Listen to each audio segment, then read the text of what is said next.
Welcome to the Beverage Clique Podcast, the only podcast where we discuss drinking trends with an Asian perspective. I'm your resident host, Sean O, certified beverage specialist and co-founder of the Beverage Clique Academy in Singapore and Malaysia. And here is this month's episode. Hello, my drink comrades, and welcome back to the Beverage Clique Podcast. Today we are diving into Bordeaux, but perhaps not the Bordeaux in the intimidating, old-school way that many people imagine it. My guest is Jérémie Roumegoux, Asia Pacific Sales Director for Clarendelle and Clarence Dillon Wines. Clarendelle is a fascinating name because it carries the phrase inspired by Haut-Brion, linking it to one of Bordeaux's most iconic families, yet the wines are created to be approachable, elegant, and ready for today's consumers. In this episode, we will explore the story behind Clarendelle, how it translates the heritage of Domaine Clarence Dillon into a modern Bordeaux brand, and how Jérémie sees the opportunities and challenges across Asia Pacific. So if you have ever found Bordeaux a little difficult to understand, this episode should give you a clearer and more enjoyable way in. Let's dive in. Welcome back, my drink comrades. And today we have a guest all the way from France. Well, actually, you're based in Japan now, I believe, Jérémie. So welcome. For the listeners who may not know you yet, could you just briefly introduce yourself and your role with Clarendelle? Thank you very much, Sean. Very nice to be with you today to have a small chat about our wines from Bordeaux. Mm-hmm. So, yeah, as you said, from France, we're going to talk a little bit about Bordeaux wines, but indeed, I'm based in Japan, which is a very historical and key market for us in Asia. And to present myself, I'm Jérémie. I'm an Asia Pacific export manager for Clarence Dillon Wines, which is basically the fine wine merchant company owned by Domaine Clarence Dillon. Well, thank you very much for that. Clarendelle carries the phrase inspired by Haut-Brion, right? For consumers who may know Haut-Brion as one of the most historic names, what does that phrase actually mean? Yes, indeed. So when I said we are like a part of Domaine Clarence Dillon Group, Domaine Clarence Dillon is very well known among the industry because we are the lucky owner of one of the most iconic and historic chateaux in Bordeaux, Chateau Haut-Brion. The vineyard of Chateau Haut-Brion is located in a Grave area, Pessac-Léognan, to be more precise. And this is the most historical place within Bordeaux where people were making the wine for like almost 2,000 years ago, when the Romans bring the winemaking culture into France. When it comes to Chateau Haut-Brion, we think that the vineyard is there like for almost 2,000 years, but the name of Chateau Haut-Brion, we have the proof that people they were already referring as a premium wine named Haut-Brion made from that place since 1521. It's a long So time like ago. the early 16th century. Nowadays, the company in Domaine Clarence Dillon, we have Haut-Brion, another iconic chateau, which is just on the southern part of Haut-Brion, across one small road called Chateau La Mission Haut-Brion, for people who knows. And 15 years ago, the company started a new adventure on the right bank in Saint-Émilion with a chateau called Chateau Quintus. Today, we are here to talk not that much about the chateau side, even if it shares a lot of similarities with that.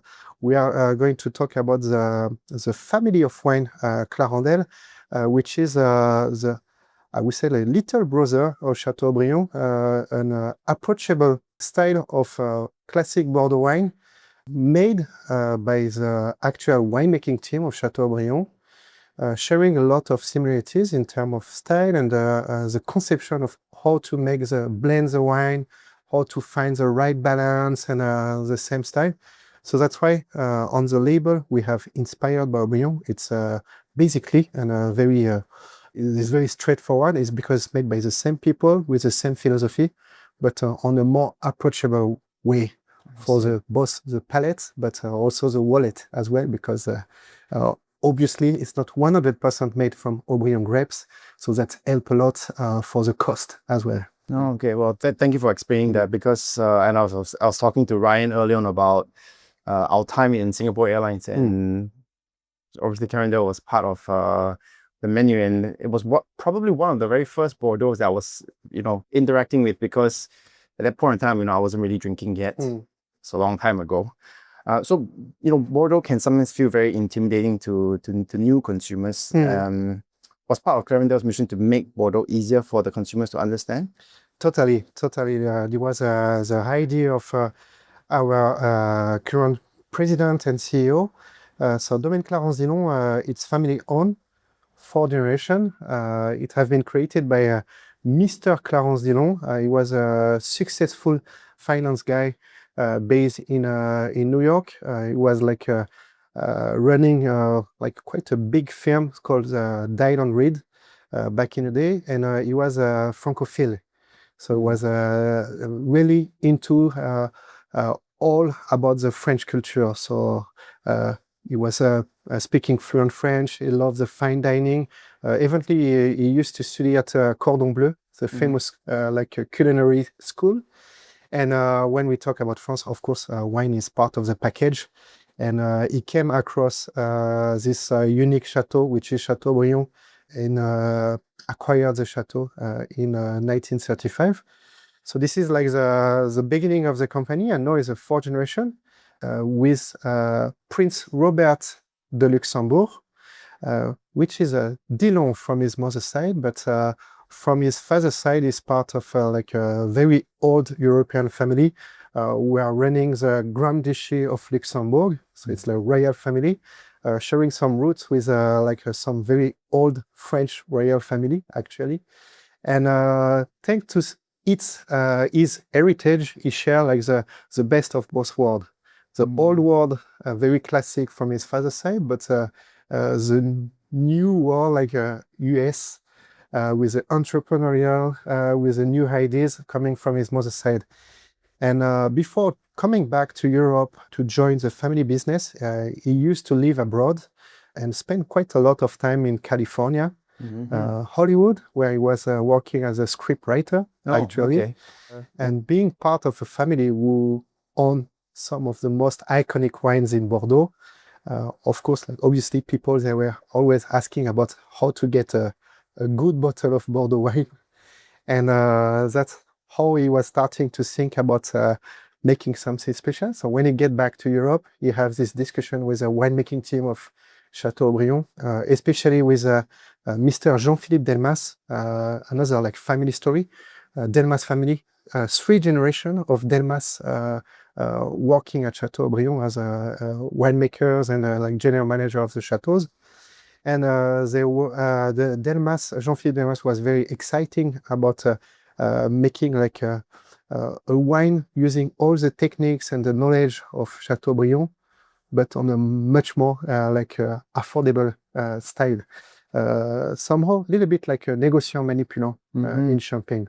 So using part of the grape estate ground, but to have something much more balanced, both in terms of approachability for the style with less tannin, more enjoyable, but also on a price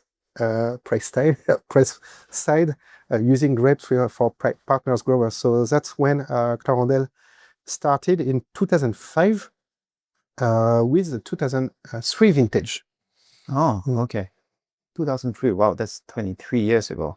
I mean, if we're talking about wine style and range, Clarendelle has red, white, rosé, across different appellation-focused wines in Medoc, Saint-Emilion. How would you describe the house style across the range? Yeah. So the house style, obviously, when people are looking for a Bordeaux, the first thing they think about is the classic red Bordeaux. So that's why our Clarendelle Rouge, Bordeaux Rouge, this is the flagship. It represents 60 to 70% of what we are producing every year.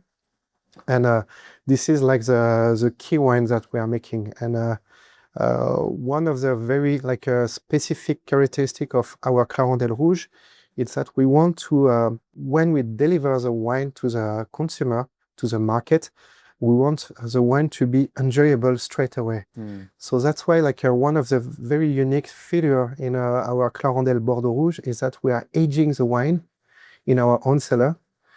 Because when people are expecting to drink a good Bordeaux wine, especially when we talk about Grand Cru Classé, people, they want to have a ready-to-drink vintage. This is the beauty of Bordeaux.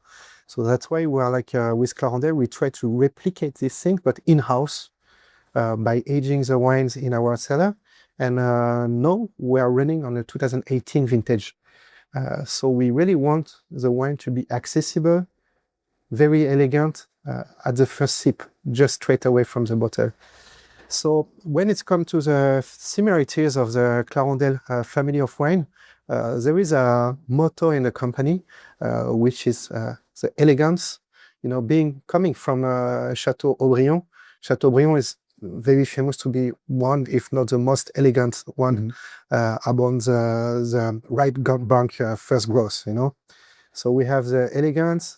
We've got a lot of balance between the blend. Bordeaux wines are made of blends of different grape varietals, but also different terroirs. Here we are on a blend wine, especially for the Bordeaux Red and Bordeaux Blanc. We are using grapes coming from the Grave area, but also from the Entre-deux-Mers, Côte de Bordeaux, using different type of terroir, different type of grapes, allow us to build something very balanced. And the complexity coming also as the last word to define our wines, thanks to the blend of different grape varietals. But the aging also, especially when we talk about the red wines, the aging give different layers of textures, aromas. It's not just the ripe grape food forward taste, but you get some more leather, tobaccos, aromas over the years thanks to the aging in the bottle. Yeah. Okay, well, thank you for that. Since the context is for Asian market, where food culture is quite diverse, in different markets we have different kinds of food, and all wines would definitely fit the cuisine. But which Clarendelle wine do you think that will work particularly well with Asian cuisine? I think the most versatile wine we have, obviously it's our flagship, which is Clarendelle Bordeaux Rouge. Thanks to this very Merlot-oriented wine. So the Merlot, it's a bit soft, very soft with a very round tannin, very enjoyable. It's very versatile grape varietal. And the Merlot made by us and also aged in a bottle makes the wine even more softer. So it can go with many different types of food. Eventually, you can even have it with some from vegetables to fish to some red meats. You can, if you have the good arrangement in terms of the sauce, the condiment to go with, obviously it's very good. We are talking about Japan, of course. Obviously in Japan, white wines, it's something that you really need to focus on because the Japanese cuisine is very elegant, very refined with a lot of seafood, and the white wine is it's quite relevant. And for Chinese food, especially the more spicy with a little bit more personality, I would say, using Sichuan food or things like that. The very round and very well-structured Saint-Emilion that we have, it's something that we can pair very easily. But alongside of this, today we have just in front of us 4 different shades of Clarendelle. Aside of that, we also do have Medoc, which is very good for yakiniku Korean barbecue, a very something heavier and more beef oriented. And we are launching just right now the 3rd vintage ever made of our Clarendelle Pessac Léognan. And the Pessac Léognan have the very unique specificity is that it's coming 100% from our vineyard. Okay. So you're not basically sourcing grapes, everything's from you. Haut-Brion and Mission Haut-Brion. Okay. So that's very good to know. Yeah. And back to whites, because my friends who are not very into wine, they usually associate Bordeaux with red wines. White is usually overlooked, but there are lots of interesting grape varieties that's involved, like Semillon, Sauvignon Blanc. Yeah. In your opinion, how should listeners understand about white Bordeaux? What should they be looking out for in white Bordeaux? Yeah, well, white Bordeaux is very accessible type of white within the French, the French white wines, I would say. Nowadays, people, when they think about white wines, well, when we open all the borders, I think like the most trendy nowadays are like the New Zealand Sauvignon Blanc. Very accessible, full of fruit, full of flavors, and somehow a little bit too strong for the Asian palate, depending on the market. But in Asia, I heard quite a lot about that. But when it comes to France, obviously people, they will go to the Chardonnay from Burgundy. But saying that, Bordeaux have a very long history of white wines, especially in a Grave area where we are located. Like just for people who doesn't know, Chateau Haut-Brion making maybe the most iconic wine in Bordeaux, white wine in Bordeaux. Very small production, very iconic as well. It's very difficult to access on the financial side. I see. Just to give an example, I think like in Singapore, one bottle of Haut-Brion Blanc, it's more than twice the price of the Haut-Brion Red. Oh wow, there we go. So the Blanc might be like something, over 2,000 Singapore dollar, I guess. Oh my word. But this is like for like the very top tier white from Bordeaux. But in Bordeaux nowadays we are like quite beautiful and lovely whites, very easy to enjoy with different types of food, mostly coming from Entre-deux-Mers. You have very nice option in Entre-deux-Mers. So sometimes they will be on the other Entre-deux-Mers appellation, but most of them they will use a Bordeaux generic appellation, and they are consist mostly of a blend of with a base of Sauvignon Blanc, some Semillon, and very rarely they're using Muscadel grapes. Okay.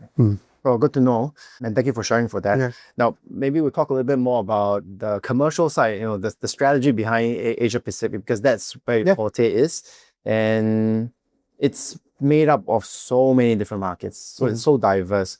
How do you approach, the region commercially, because it's so diverse? It's very different. Every market is different, and within the market, well, Singapore is a little bit more easy because it's like one city, but even in the same city, you have like different areas. So it will be not the same thing in like city center or Sentosa or like a different crowd, I would say. But it's same for the market. Every market are totally different. Some markets they are like much more like a F&B, like on-trade oriented, so hotel, restaurants. And Clarendelle is very strong on this part on most of the market. When I'm talking about hotels, I think like we are very good in Southeast Asia with hotels because you have a lot of tourism.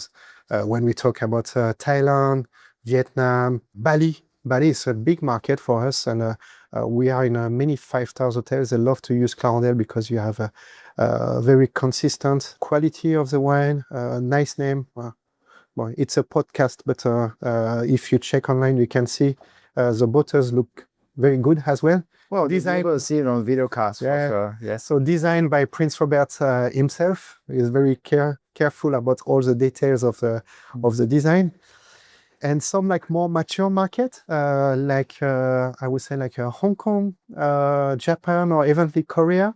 We are quite successful as well on the retail side. Because people, they tend to buy bottle for drinking home as well. And for instance, in Japan, we are working with the #1 fine wine retailer called Enoteca. Yes. And from day one, and this is our most historical and most successful partner on both with a very retail-oriented market in Japan. Yeah. Okay. Well, talking about partnerships, I noticed that Clarendelle has a very strong lifestyle element to it.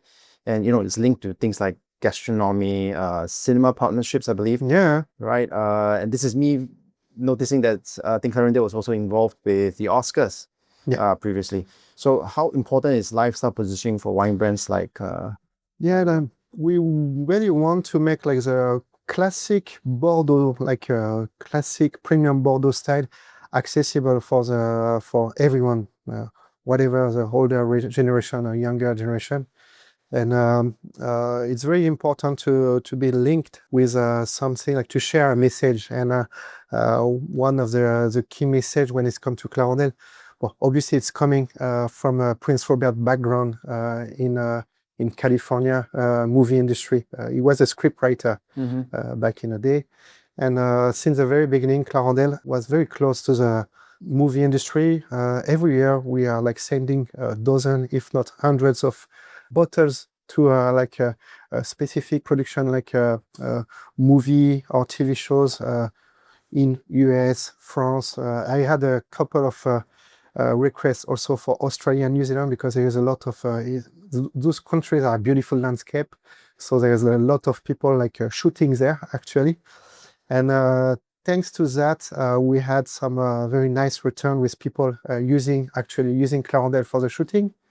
One of the most successful in the few last years was the presence of Clarendelle, several bottles, several different colors of Clarendelle in Emily in Paris, the famous Netflix show. And thanks to that, we have been selected by the Oscars to be like the official wine poured for the Oscar for 4 years in a row. Yeah. And there's a few more years to come. I'm sure. Actually, it's quite successful. I think people, they really love like the classic style, but also with a modern approach of the Clarendelle family of wine. Yeah, no, I perfectly agree. And I think that refreshing approach to not feel too old-timey is very important. In obviously, we're talking about Clarendelle, but if I was to use a similar reference, I noticed brands like Hennessy, they're working with the NBA basketball league, you know? So there's a lot of this refresh approach to younger generation. So I completely agree with what you're all doing. Perhaps we can talk a little bit more about the education side, because we are, after all, an academy. From an education standpoint, clearly there are still some misconceptions and misunderstandings about Bordeaux. What do you think they are usually are? I mean, people will definitely ask you, or clarify with you. So are there some misunderstandings about Bordeaux, do you feel? But Bordeaux, we just talked just before. One of the most common things is like people, when they're referring to Bordeaux, they're always referring about the red wines.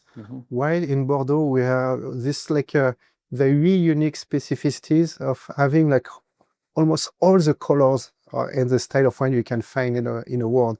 Starting with the rosé, we have white in Bordeaux.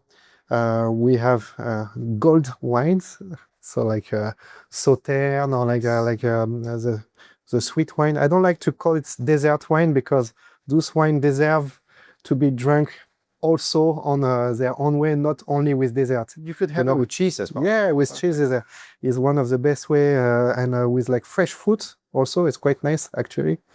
And in Bordeaux, we do have also some sparkling with a Crémant Bordeaux, like traditional method, double fermentation in bottles. So in Bordeaux, there's quite like a wide and very unique. Also, we have something called Claret. Claret, yes. Claret is like the forgotten brother between the rosé and the red. So it's a rosé, but with a very long skin contact. Yes.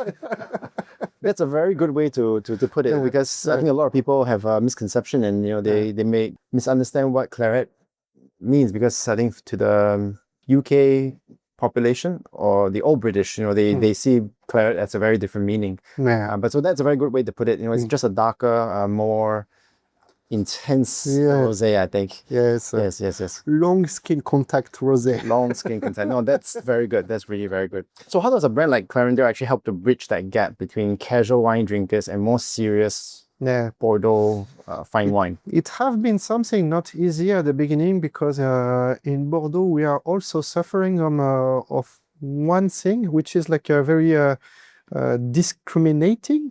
Is like when people are referring to Bordeaux, they're always referring as the chateaus. For them, Bordeaux is equivalent to chateau. So if Bordeaux is not a chateau, it's not a good Bordeaux, they would say. But this is like very challenging, because having a chateau, it's like means you need to make wine only for one specific like plots delimitation, and you have to deal with like every year with a different like climate and a different quality of grapes and resin, and somehow the quality of the wine, but the quantity that you can deliver is quite different year to year. When it's come to the top tier chateaus, of course they have like a buffer. They can like selling the crops they don't want to use, selling to different places, and just keep the best of the best every year. And they have some kind of sufficient margin to be able to be sustainable for a long time. But when you come to like the lower end of Bordeaux chateaus, the quality and the price is changing very drastically year after year, and it's very difficult to have to follow one so-called petit chateau. We call it petit chateau, small estates, small chateaus, and it's very difficult to have a reliable quality on this price range. And Clarendelle is somehow the answer of between, to have a high quality, almost similar as the top tier so-called Grand Cru Classé, but having like a pricing a little bit more like on the petit chateau side. But with a very, very stable, consistent quality and price. It was very difficult as a concept at the beginning because Bordeaux, they are really expecting to have a chateau, which is a little bit sad because Bordeaux is a very large vineyard, and we can be able, like I say, like Clarendelle is a little bit inspired by the champagne houses, like Négociant Manignan. The champagne houses, nobody will say, okay, it's not a single vineyard, I don't like the champagne. It's like you have the big name of champagne, even like a very high end. Basically, they are like, as a Négociant Manignan, they're using grapes coming from, sometimes for their own vineyard, but mostly from partners growers. Yes, exactly. And in Champagne, it's totally normal. In Burgundy, it's totally normal with a big Négociant houses. We don't say names, but there's few of them, and very successful, and people like they really appreciate the quality, and they are happy to every year to get, okay, this Chardonnay Blanc, I know from this producer every year is a good quality. Same for many other regions. I don't talk about New World because New York, it's an evidence. Everyone working as a brand. I would say like from South Latin America, US, it's a no-brainer. It's okay to be a brand. But in Bordeaux, we are suffering of like people, they are stuck to chateaus. So chateau, okay, makes sense when it's like very high-end, top tier. But when it's come to the middle price range, low price range, you can definitely get better money for value wines as brands. Clarendelle is one of the most iconic one in terms of super premium Bordeaux. There is some alternative on lower prices. But this is something that was very difficult for the consumer and the professional also to understand. But somehow, 20 years later, we're still there. We keep growing every year. So the quality is there, and the consumers, they really appreciate our like way of introducing Bordeaux wine. Yeah. Well, since we're talking about the future and we're coming to a close soon, what are your hopes? The next chapter for Clarendelle in Asia Pacific. You must have some. I won't talk about KPIs, but I'll talk about your own personal ambitions. Well, it's very difficult question, but no, we have some positive sign with like many countries. People, they get more and more like interested into wine.